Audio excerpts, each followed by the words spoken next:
Hello everyone, welcome to Topper IAS. So as part of our daily series, today also we will look into a news taken from Hindu as well as from PIB. Okay, so let's get started. So the first one is with respect to exercise with the name Indra Navy 21 2021. Okay, stands for. So see, Indra Navy basically is a bilateral maritime exercise. So because it is bilateral between two countries, Indian Navy and Russian Navy. Okay, and this year the 12th edition of this exercise was held, in the Baltic Sea. Remember that. And the primary aim of this year's edition was to consolidate the interoperability built by the two navies over the years. So as I said, the exercise, this is the 12th one. So previously also there was an exercise conducted to enhance the interoperability between the two navies.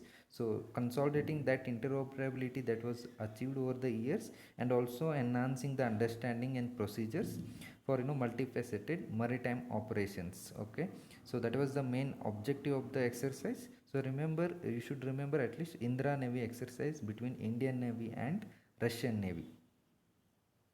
Then second one is with respect to Garib Kalyan Rozgar Yojana. See, you all know pandemic, right? COVID pandemic, and you can remember recollect the images of thousands of migrants walking on the road, to reach their native places because of lockdown, and most of them were daily wage earners, right? How will they get the moment lockdown? How will they earn the wages then?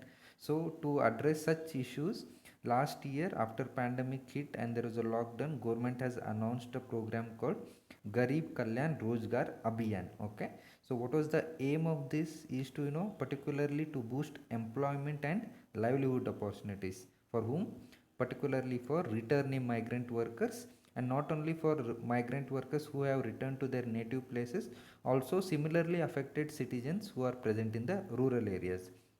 So for them, this was a plan to provide employment opportunities. So as part of this program, what has been the development is like, so far a total of 50.78 crore person days employment has been generated under Abhiyan. Okay, at the expenditure of 39,000 crore. So this is the development data which has been given by the minister.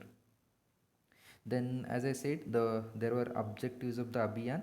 So what were the objectives is basically to provide immediate employment and lively opportunities to all the distressed, and to saturate the villages with public infrastructure and creation of livelihood assets to boost the income generation activities. So basically, you are providing the employment, and what they have to do, their work was concerned with the creation of public infrastructure that will be more useful for the people in rural area. Okay, then enhance the long term livelihood opportunities by giving focus on 25 works. Okay, particularly in 116 selected districts across 6 states. So there it was promoted, the abhiyan was conducted. Okay, Rozgar Abhiyan. So remember, the what was the main objectives of the Rozgar Abhiyan, Garib Kalyan Rozgar Abhiyan? Mainly to give employment opportunities to the people who were distressed, who were impacted by COVID-19 lockdown, particularly migrant workers, and also it included people from rural area who were similarly affected. And next one is with respect to cyclones. So measures to make western coast cyclone proof. You see, cyclones every year phenomena, natural disasters, but because of climate change you see increasing frequency and extremity of cyclones, right? So uh, what is seen recently is tropical Indian Ocean has experienced a rapid increase in ocean warming. Okay, with the strongest warming seen in the Arabian Sea, which causes increase in frequency of cyclones. See, basically what has happened was, traditionally it was a Bay of Bengal region which used to have more number of cyclones, but now Arabian Sea is seeing increasing frequency of cyclones. Okay, so minister has given information like what are the things which have been done to address this cyclone impact. What are the things which are done to make the western coast cyclone proof? So certain things are done, such as advanced cyclone early warning systems. There is advanced cyclone early warning system in 5 states like Gujarat, Maharashtra, Goa, Karnataka and Kerala, and union territories also like Daman, Diu, Dadra and Nagar Haveli along the western coast. also in the island of Lakshadweep.